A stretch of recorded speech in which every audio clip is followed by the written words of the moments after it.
The adventure focuses on Christopher Belmont's quest to rid the world of Dracula's army of darkness. Ropes replace staircases, which makes climbing tedious. Faded-looking level design and the sloth speed of the gameplay makes you want to take a stake to your own heart.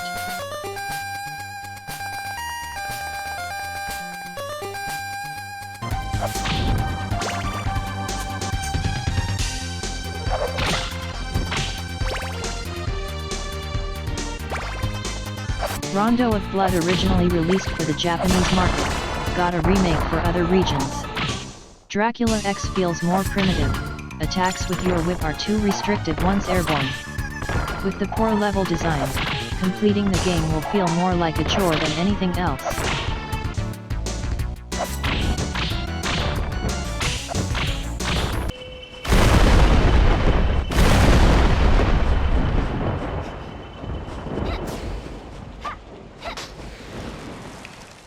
It's the end of the 19th century.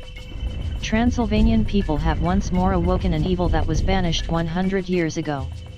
It's up to Reinhard Schneider and Carrie Fernandez to put a stop to the evil. Platforming, candle whipping, killing the dead. There are some stages, only playable by Schneider, and some only playable by Carrie, making the gameplay variable.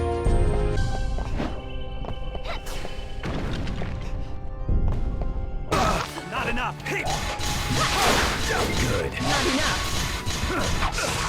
Good. You're mine! Just a random fighting game, but involving Castlevania characters' judgment feels comical and out of place. The motion controls are horrible, the camera is too erratic, but the gameplay is alright for a fighting game.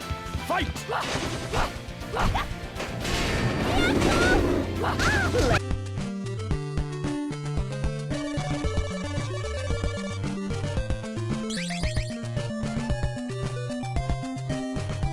Simon sets out to resurrect and then re-kill Dracula by collecting his body parts, with the help of various villagers. Some give helpful tips, others sell weapon upgrades. When you are killing monsters, every 5 minutes or so a box will pop up in the air which tells you that it's becoming day/night. That's 10 seconds wasted in your quest to complete the game.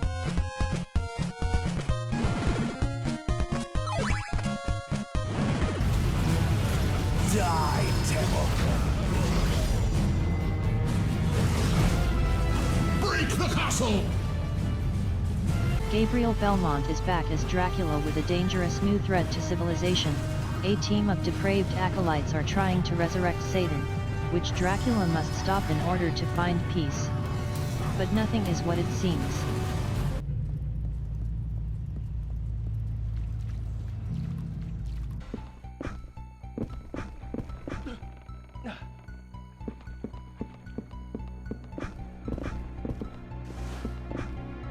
Legacy of Darkness plot focuses on a werewolf named Cornell, out to save his sister from being sacrificed to resurrect Dracula.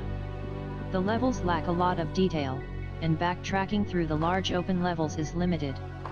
The auto-targeting has issues with picking targets when more than one are nearby. The combat is relatively simple.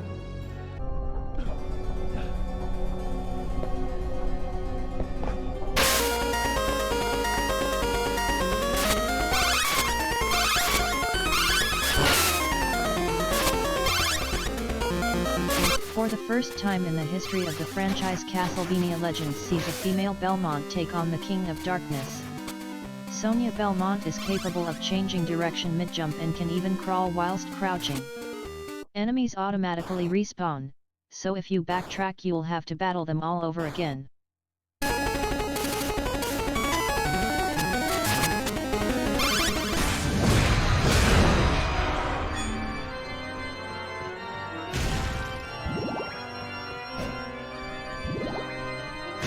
Ten centuries into the past sees Leon Belmont fights his way through Dracula's castle.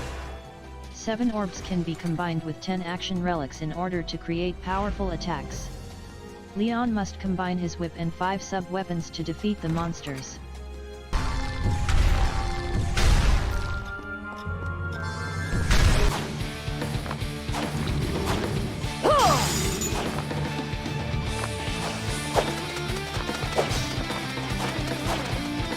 Harmony of Despair has 5 heroes from the previous games, with their unique styles making way through 6 maps. Levels loaded with hidden secrets, the players will have defeated Dracula in next to no time.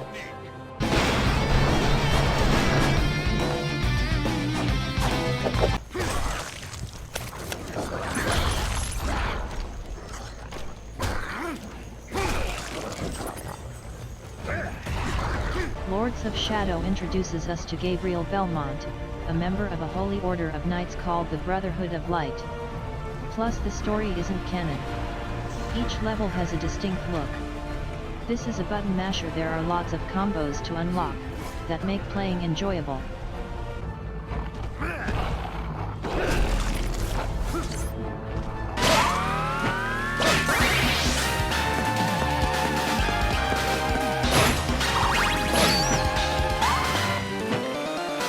Rebirth follows a more traditional approach to level design.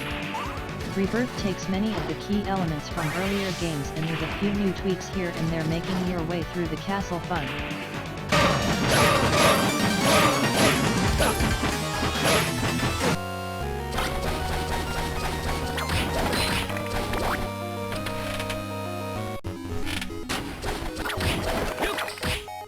Taking place several years after the death of Dracula at the hands of the Belmont clan, Just sets out to find Liddy, who has been kidnapped. As he progresses through the castle, with only the help of a whip to fight enemies can he rescue his friend.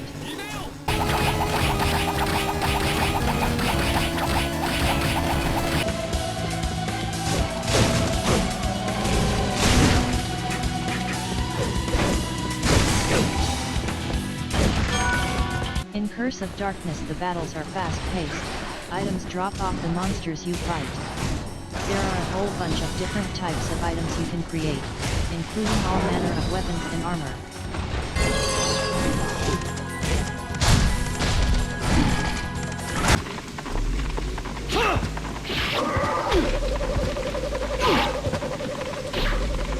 Time to test your strength.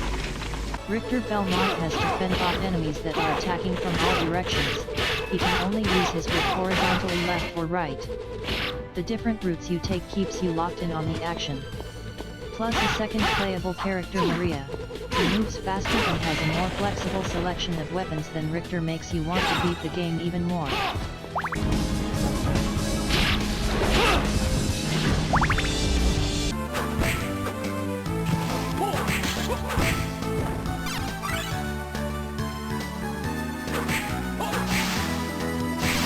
After a confrontation with the newly resurrected Dracula, an apprentice vampire hunter Nathan Graves must find his mentor. Nathan isn't very strong. He can use his whip to fight off enemies. Sometimes foes drop equipment and accessories that will boost Nathan's strength, defense, and other attributes. Nathan also levels up as he defeats enemies.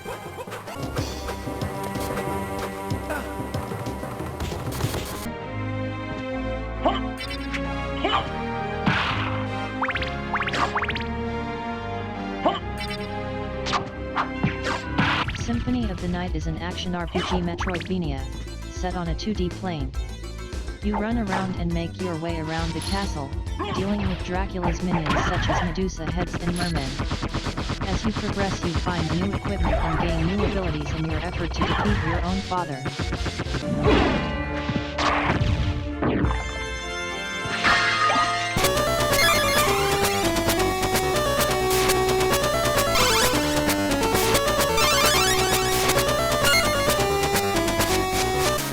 Revenge allows players to lit the many candles that dot the landscape. These requires hearts which can also be collected from broken candles. The gameplay of Belmont's Revenge make you navigate some of the more tricky levels.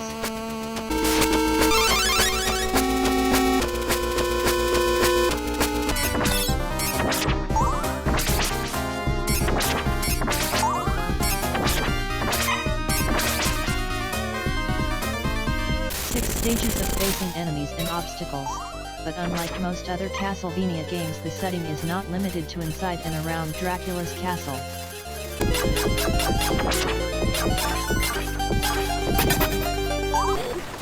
Time to test your strength.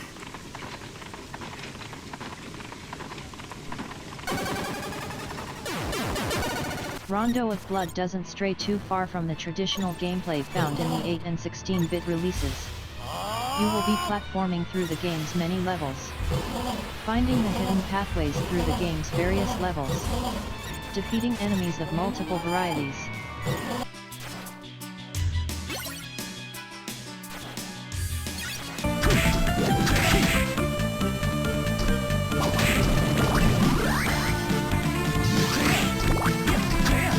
Area of Sorrow is a departure from the Belmont clan. Introduced is a exchange student Soma Cruz, platforming and fighting his way through a sprawling castle. Soma has the ability to absorb the souls of defeated enemies, which he can then equip for different uses.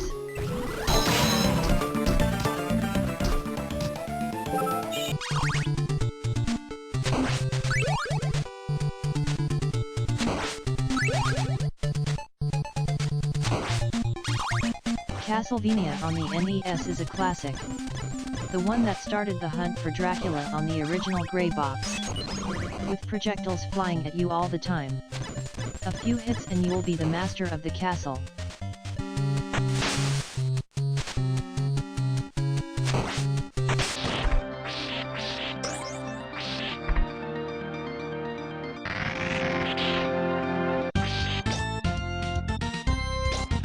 Super Castlevania is a reimagining of the original Castlevania on the NES. Super Castlevania has a wide range of monstrous enemies to encounter, from ballroom dancing ghosts to zombie dogs.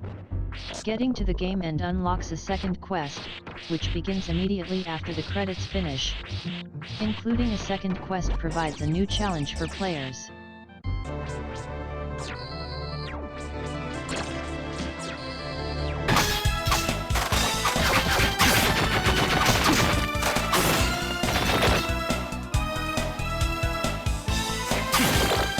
Soma Cruz embarks on an epic quest, this time to stop an evil cult from resurrecting the King of Darkness.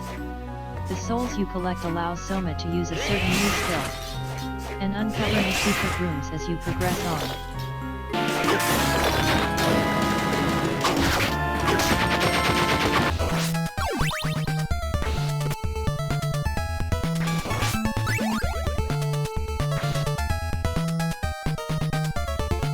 Dracula's Curse brings back the standard action platforming of the first game, but with new twists and turns. With multiple paths, there's no longer only one way to the end of certain levels. The whip, which can be powered up several times in both length and power, and the standard special items such as the holy crosses and the magic potions will feel immediately familiar to the original.